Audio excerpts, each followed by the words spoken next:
வணக்கம். இப்போ நாம் இந்த வீடியோவில் பார்க்க போகிறது 12th அக்கௌண்டன்சி யூனிட் 2. யூனிட் 2னா accounts of not for profit organisation. Non profit for organisation அப்படின்னா என்னன்னா சில பப்ளிக்கில் வந்து சர்வீஸ் பண்ணணும் அப்படிங்கிற ஒரு நோக்கத்தோட, அதாவது பப்ளிக்கு சில சர்வீஸ் பண்ணணும் அப்படிங்கிற சில நோக்கத்தோட சில பிஸ்னஸை சில பேர் ஸ்டார்ட் பண்ணுவாங்க. அந்த மாதிரி ஸ்டார்ட் பண்ணுறவங்களோட முக்கிய நோக்கமே என்னன்னு கேட்டால் ப்ராஃபிட் வந்து ஏர்ன் பண்ணணுங்கிறது இருக்காது. எவ்வளோக்கு எவ்வளோ பப்ளிக், அதாவது மக்களுக்கு உதவி பண்ணணும் அப்படிங்கிறது தான் அவங்களோட மெயின் அந்த நோக்கமாக இருக்கும். அவங்க வந்து எந்தவித ப்ராஃபிட்டும் வந்து எதிர்பார்க்காதவங்க. அந்த மாதிரி ஆர்கனைசேஷனை தான் நாம் என்ன சொல்லுவோன்னா நான் ப்ராஃபிட் ஆர்கனைசேஷன் அப்படின்னு சொல்லுவோம்.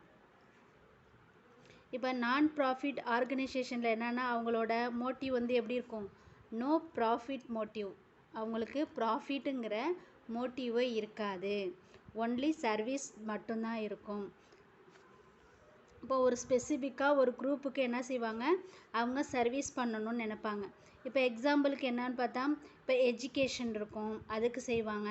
இல்லைன்னா ஏதாச்சும் ஒரு sports, recreation club, hospital, libraries, இந்த மாதிரி சில விஷயங்களுக்கு அவங்க ஹெல்ப் பண்ணுறாங்கள, அந்த மாதிரி செய்கிறது தான் அவங்க வந்து அந்த லைப்ரரிக்கு செய்கிறது, ஹாஸ்பிட்டலுக்கு செய்கிறதுக்கெலாம் அவங்களுக்கு வந்து என்னது, அதுலேருந்து அவங்களுக்கு ப்ராஃபிட்டை வந்து எதிர்பார்க்க மாட்டாங்க. ப்ராஃபிட் இல்லாத சர்வீஸ் தான் நான் profit organisation.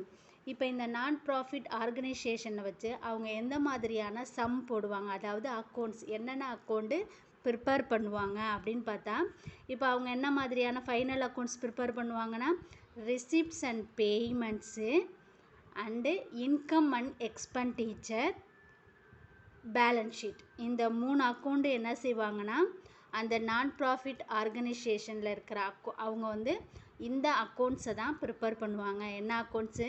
Receipt and payments ஒன்று, நெக்ஸ்ட்டு இன்கம் அண்ட் எக்ஸ்பெண்டிச்சர், அடுத்தது ஒன்று பேலன்ஸ் ஷீட். இந்த 3ஐயும் தான் வந்து அவங்க ப்ரிப்பேர் பண்ணுவாங்க. இப்போ அந்த ரிசிப்ட்ஸ் அண்ட் பேமெண்ட்டுக்கான format,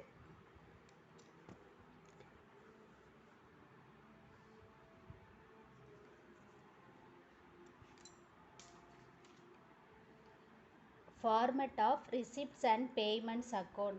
receipts and payments account of the அந்த என்ன டேட்டோ நான் அவரோட நேம் போட்டுட்டு ஃபார் த இயர் எண்டிங்னு அவங்க டேட்டு போட்டுடணும்.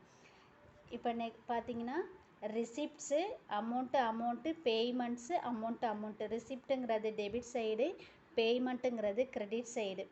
இப்போ ரிசிப்ட்ஸில் வந்து பேலன்ஸ் பி பை டி, ரிசிப்ட்ஸ்லேயும் ஓப்பனிங் பேலன்ஸ் இருக்கும், பேமெண்ட்ஸ்லேயும் ஓப்பனிங் பேலன்ஸ் இருக்கும். இப்போ to balance B by D, cash in hand, cash at bank. 2 amount column, ஒன்று வந்து 2 அமௌண்ட்டு காலத்தை இது மாதிரி ஆட் பண்ணி இங்கே போகிறதுக்காக 2 அமௌண்ட் காலம் வச்சுருக்கோம்.